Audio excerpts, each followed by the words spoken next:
নমস্কার বন্ধুরা, ঘরের সাথে ঘরোয়া খাবার চ্যানেলে আমি জয়িতা সবাইকে স্বাগত জানিয়ে শুরু করছি আজকের লাউ শাকের রেসিপি। সবচেয়ে কম মশলা দিয়ে এই লাউ শাক রান্না শিখেছিলাম আমার মায়ের কাছ থেকে। বাজার থেকে লাউ শাক তো নিয়ে এলো, কিন্তু কুটতে অনেক সময় লাগে, তাই বসে পড়লাম লাউ শাক কুটতে। ভালোভাবে কুটে নিচ্ছি।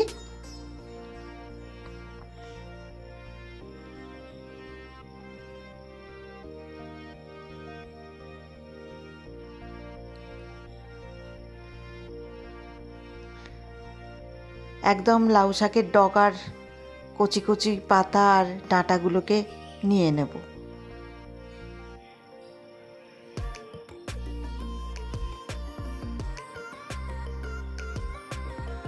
একদম কচি।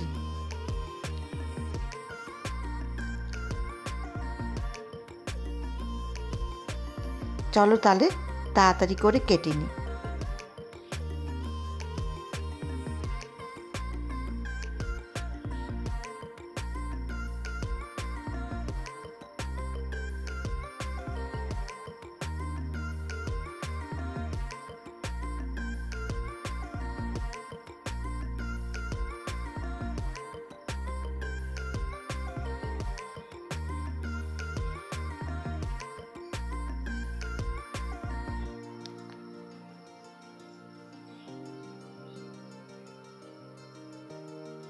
এর সঙ্গে কেটে নিয়েছিলাম লম্বা লম্বা করে ডুমো ডুমো করে কাটা কুমড়ো, আলু, বেগুন কেটে নিয়েছিলাম।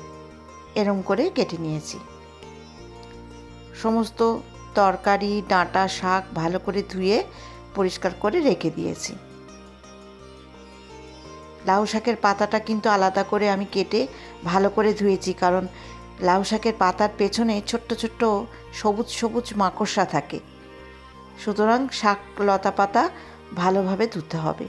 কড়াইতে তেজপাতা ফোড়ন দিয়ে, সর্ষের তেল নিয়ে তেজপাতা ফোড়ন দিলাম, তার মধ্যে ফোড়ন দিলাম রাঁধুনি, কালো জিরে আর একটা শুকনো লঙ্কা। ফোড়ন থেকে সুন্দর একটা গন্ধ বার হবে, যেহেতু রাঁধুনি দিয়েছি। এবার প্রথমে আলুগুলোকে দিয়ে দেবো, যেহেতু আলুগুলো শক্ত ওই জন্য আলুগুলোকে আগে দিয়ে দেবো। রাঁধুনি কিন্তু 5 ফোড়নের মধ্যে থাকে, আবার আলাদাভাবেও কিনতে পাওয়া যায়। রাঁধুনির একটা সুন্দর স্মেল আছে, গন্ধ আছে। তেলে দেওয়ার সঙ্গে সঙ্গে সেই রান্নার স্বাদটা কয়েক গুণ বেড়েও যায়। আলুটা সামান্য একটু নেড়ে চেড়ে কেটে রাখা কুমড়োগুলোকে দিয়ে দিলাম। এবার কুমড়োগুলো নেড়ে চেড়ে দেবো। একে একে বেগুনও দিয়ে দিলাম। আলাদা করে বেগুন ছাঁকা তেলে ভাজার কোনো দরকার নেই। এই তরকারি ভাজার সময় বেগুনগুলো দিলেই যথেষ্ট, কারণ শাক যখন রাঁধবো সমস্ত সবজি কিন্তু গলে একদম ঘেঁটে যাবে। এবারে প্রথমে ডাঁটাগুলো দিয়ে দিলাম। যেহেতু ডাঁটাগুলো শক্ত, শক্ত জিনিস সবসময় আগে দিতে হয়।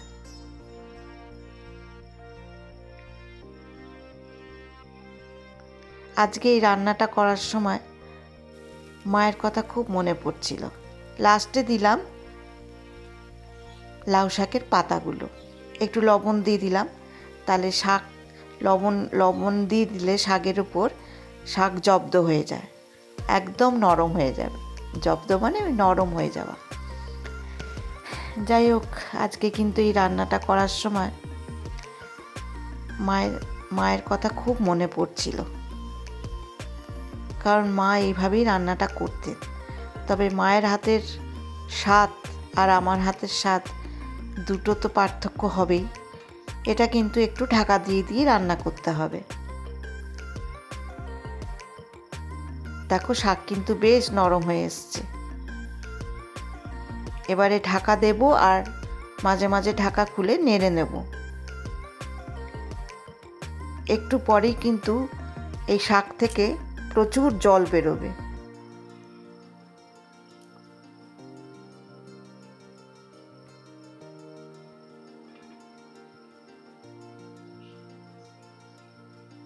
সামান্য আদা বাটা, সামান্য হলুদ গুঁড়ো আর হাফ চামচেরও কম জিরের গুঁড়ো। আর কিন্তু মশলা কোনো দিতে হয় না। এই সামান্য মশলাতেই কিন্তু লাউ শাকের ডাঁটার রেসিপি খুব ভালো হয় খেতে। দেখো আস্তে আস্তে সমস্ত ভেঙে যাচ্ছে, কুমড়ো আলু সমস্ত ভেঙে যাবে।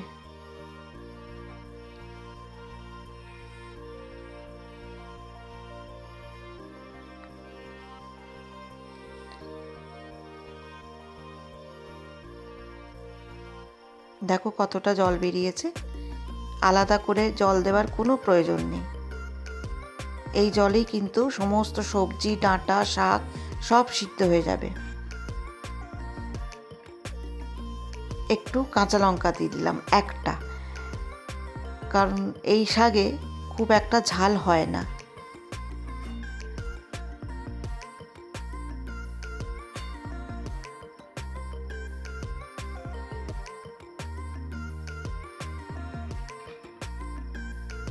দেখো অনেকটা জল বেরিয়ে গেছে। এবার কাঁচা লঙ্কাটাকে খুন্তি দিয়ে ম্যাশ করে নিলাম। আলুগুলোকে একটুখানি ম্যাশ করে দেবো, তাতে ডাঁটার চচ্চড়িটা খেতেও ভালো লাগে আর খুব টেস্টফুল হয়। আমার কিন্তু রান্না হয়ে গেছে। খুব সহজ, সবাই এই রান্না পারবে, কিন্তু ওই ডাঁটা কাটাটাই একটু সময় সাপেক্ষ ব্যাপার। মানে সময় নিয়ে ডাঁটাগুলোকে সুন্দর করে কাটতে হয় আর ভালোভাবে ধুতে হয়। আজকের আমার এই রান্নার রেসিপিটা কেমন লাগলো তোমরা কিন্তু অবশ্যই বলবে। এটা খুব ছোট্ট ভিডিও দিলাম, লং ভিডিও আর করিনি। তোমরা কিন্তু অবশ্যই বাড়িতে এইভাবে রান্নাটা করে দিও, আর রান্না করে কেমন লাগলো খেতে অবশ্যই কিন্তু কমেন্টে জানিও। আর অবশ্যই কিন্তু রাঁধুনি ফোড়ন দিতে হবে। তাহলে আজকের মতন এখানেই শেষ করছি। তোমরা সবাই ভালো থেকো, সুস্থ থেকো। আগামী পর্বে নতুন কোনো রান্না নিয়ে চলে আসবো। আজকের মতন টাটা।